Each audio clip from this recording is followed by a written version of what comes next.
sampaikan dalil hukum yang menyatakan bahwa apa yang sedang dilakukan oleh Dirut PDAM itu disahkan dan dibenarkan oleh undang-undang.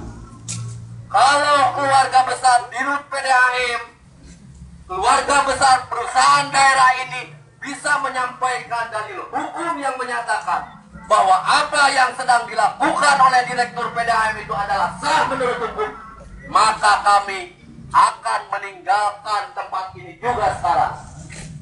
Kawan-kawan sekalian, perlu saya sampaikan bahwa pengangkatan Haji Herman Suherman menjadi Direktur Utama PDAM ini adalah melalui proses dan mekanisme pengkaryaan pegawai negeri sipil Pemkab Cianjur.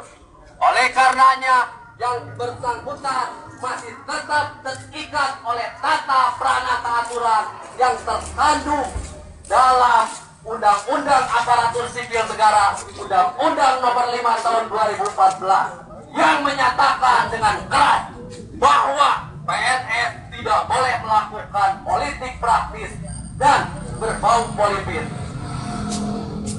Oleh karenanya, kawan-kawan sekalian, pasca kesiapannya Dirut PDAM untuk mencalonkan diri sebagai Bupati Kabupaten Cianjur 2016-2021, secara otomatis yang bersangkutan harus terlebih dahulu mengundurkan diri dari statusnya sebagai PNS, menanggalkan jabatannya sebagai Dirut PDAM.